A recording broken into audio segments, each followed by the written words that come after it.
Hello friends, अमृत study classes में आपका स्वागत है।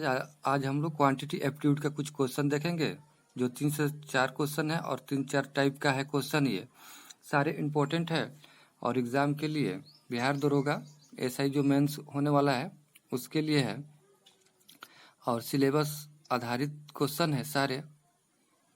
देखिए क्वेश्चन कह रहा है, एक दुकानदार को अपनी वस्तुओं पर क्रय मूल्य से कितना प्रतिशत अधिक अंकित करना चाहिए ताकि अंकित मूल्य पर 25% छूट देकर उसे 20% का लाभ हो। सॉल्यूशन हम लोग करेंगे। ऑप्शन दे रखा है 55% और बी दे रखा है 70% और सी दे रखा है 50% और डी दे रखा है 60%। आप क्वेश्चन को करना चाहते हैं तो खुद से क्वेश्चन को कीजिए, उसके बाद से सॉल्यूशन के साथ मिलाइएगा और वीडियो को लास्ट तक जरूर देखिएगा। हम इस क्वेश्चन को 2 से 3 तरीके से बनाएंगे। पहला तरीका जो सिंपल होगा और दूसरा तरीका थोड़ा ट्रिकी होगा और तीसरा तरीका जो है वो उससे भी ज़्यादा ट्रिकी होगा। इसमें आपको जो भी अच्छा लगे उससे आप लोग क्वेश्चन बनाइएगा। चलिए क्वेश्चन कह रहा है क्या, देखते हैं। एक दुकानदार जो कह रहा है, एक दुकानदार को अपनी वस्तुओं पर क्रय मूल्य से कितना प्रतिशत अधिक अंकित करना चाहिए ताकि अंकित मूल्य पर 25% छूट देकर उसे 20% का लाभ हो। मान लेते हैं हम का क्रय मूल्य 100 रुपया है। अगर मान लेते हैं, माना कि क्रय मूल्य जो है 100 रुपीज है, रुपया है। अब हमको निकालना क्या है, लाभ दे रखा है 20% और छूट दे रखा है 25%, यानी कि वो 25% छूट देकर भी 20% का लाभ कमा रहा है। यानी कि वो कोई वस्तु खरीदा 100 रुपया में, लेकिन 25% छूट देने के बाद भी उसको 20% का प्रॉफिट हो रहा है। तो ऐसे क्वेश्चन में करना क्या होता है, तो ये हम लोग करेंगे। तो हम लोग अगर लाभ निकालते हैं तो अगर हम कोई वस्तु अगर 100 रुपया में खरीदते हैं, यहाँ आपको समझाने के लिए थोड़ा बोल रहे हैं, 100 रुपया में अगर खरीदते हैं तो उसे हम अगर 100 रुपया में हम कोई वस्तु खरीदते हैं, 20% लाभ कमाने के लिए हम उसको 120 रुपया में बेचेंगे, तब ना हमको 20% का लाभ होगा। 20% अगर कोई वस्तु 100 रुपया में खरीदे, उसको 120 रुपया में बेचेंगे तब 20% का लाभ होगा। तो हम इसको इसमें ऐड कर दिए, तो ये हमारा क्या आ गया, ये हमारा हो गया 120 हो गया। ठीक है, 20% का लाभ जो क्रय मूल्य के हिसाब से होता है, विक्रय मूल्य के हिसाब से, वो हमारा 120 रुपया हो गया। अब चलिए, अंकित मूल्य दे नहीं रखा है कितना है, तो हम अंकित मूल्य को y मान लें। माना कि अंकित मूल्य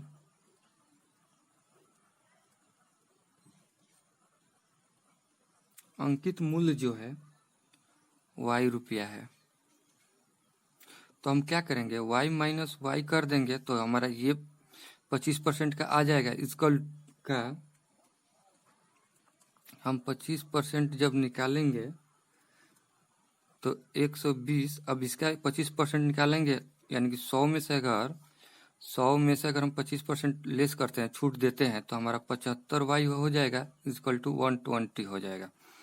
अब हमको करना क्या है, आगे बढ़ना है। अब यहाँ से y का मान निकालेंगे तो y इक्वल टू क्या हो जाएगा, 120 माइनस 100 जो हम माने हैं वो बाय 100। अब परसेंटेज निकालने के लिए हम 100 से गुणा कर देंगे। ये हमारा क्या आ जाएगा, यहाँ से हमारा 160 आ जाएगा। यहाँ पे 75, सॉरी यहाँ पे 75 होगा, 75 होगा, ये 75। तो y इक्वल टू क्या आ जाएगा, 120 माइनस 100 बाई 75 गुणे हम 100 से कर देंगे, तो यहाँ पर 160 आ जाएगा, 160 रुपया हो जाएगा। ठीक है, अब हम लोग करना क्या है, अब देखिए अब क्वेश्चन बन गया। अब कह रहा है, अतः अंकित मूल्य जो है को हम लोग क्या करेंगे, ये हमारा अंकित मूल आ गया, तो 160 माइनस 100 बाई 100 और इंटू 100 कर देंगे तो ये हमारा 60% आ जाएगा, इसका आंसर हो जाएगा। तो अब हम देखेंगे कि ये इसका कौन सा ऑप्शन सही है, तो ऑप्शन नंबर ये डी जो है सही है। अब दूसरे तरीके से हम लोग देखेंगे, सिंपल मेथड से ये देखें, और वीडियो अच्छा लगे तो लाइक कर दीजिएगा और लास्ट तक वीडियो को जरूर देखिएगा। चलिए देखते हैं नेक्स्ट टाइप कैसे किया जाता है। देखिए एमपी दे रखा है गुणे 75%। ये 75% कहाँ से आया था, हम इसको 100 में से 25 घटा दिए थे, तो ये 75% हो गया इक्वल टू, अब देखेंगे हम लोग सीपी क्या है, सीपी इक्वल टू 120% है। ये दूसरा तरीका है, इससे करिएगा 120%।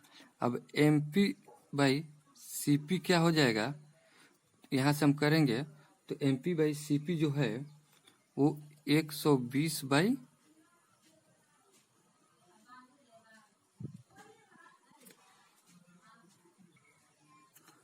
तो ये हो गया 75। अब इसको हम काटेंगे तो ये 8/5 आ जाएगा हमारा। जब इसको काटेंगे तो 8/5 आ जाएगा। जब 8/5 आ जाएगा, अब हम करेंगे क्या, इसमें से इसको घटा देंगे तो ये हमारा हो जाएगा 3/5 इंटू 100% जो दे रखा है, ये हो जाएगा। क्या होता है ये कितना परसेंट अधिक है, ये आ गया।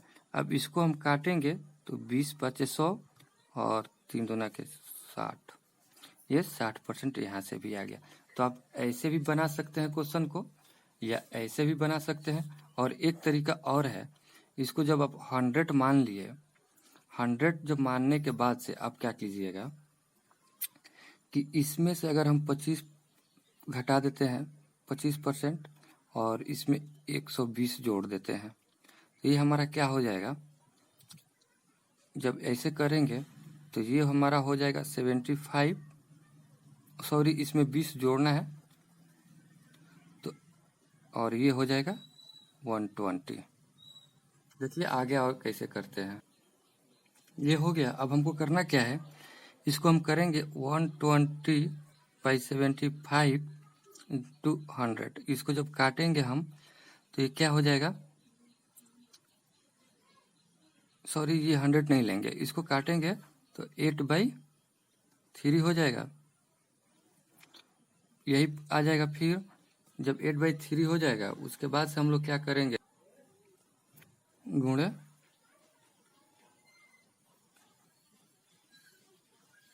इसको ऐसे नहीं, ऐसे कर देंगे हम लोग। तीसरा ही मेथड है कि 120/75 इंटू 100। इसको जब काटेंगे हम लोग तो यहाँ से ये कट जाएगा, 25 25 3 75, 15 3 25 3 75 और 25 4 100, ये हो गया। अब हमारा क्या आ गया, ये कि इसको जब हम लोग करेंगे ये कट जाएगा, 4 3 12, ये हो गया 4 4 16, 160 आ गया ये हमारा।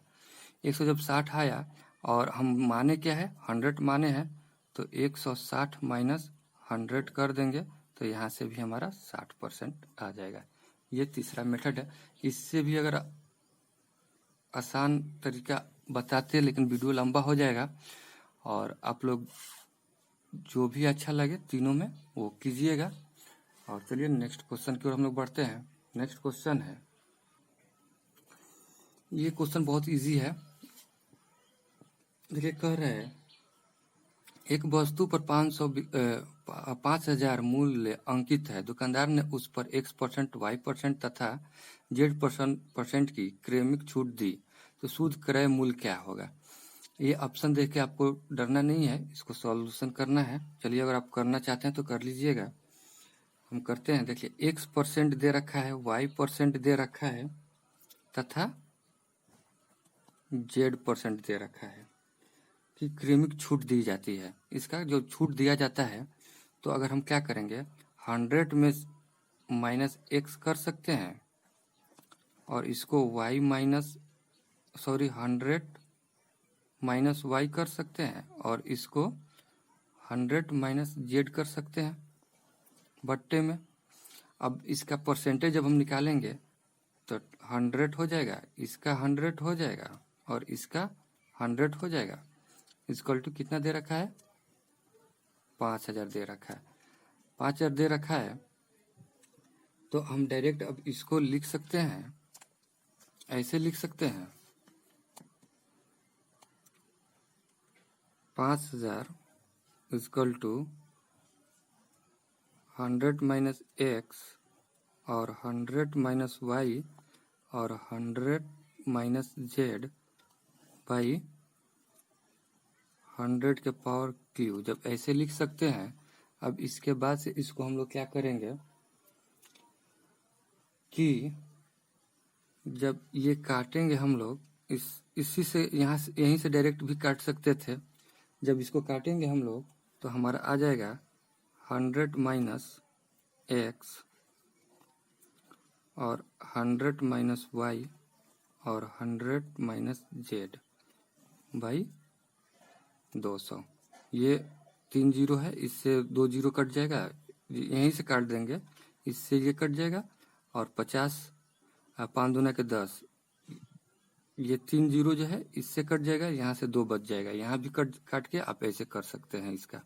तो इसका आंसर ये हो जाएगा। ऑप्शन में मिला लेंगे कौन सा ऑप्शन सही है, तो इसका जो ऑप्शन है ए ऑप्शन सही है, आप मिला लीजिएगा। चलिए नेक्स्ट क्वेश्चन की ओर हम लोग बढ़ते हैं। नेक्स्ट क्वेश्चन है, वीडियो लंबा हो रहा है, लेकिन अगर क्वेश्चन अच्छा लग रहा है तो आप यस जरूर लिखिएगा कमेंट में। चलिए क्वेश्चन सोल्यूशन देखते हैं। सोल्यूशन कह रहा है एक्स तथा वाई थैले में गोलियों की संख्या का अनुपात 2:3 है। तो वाई थैले से 5 गोलियां निकालकर एक्स थैले में डाल दी गई, तो अब प्रत्येक थैले में गोलियों की संख्या बराबर हो गई है। तो अब प्रत्येक थैले में गोलियों की संख्या है क्या है।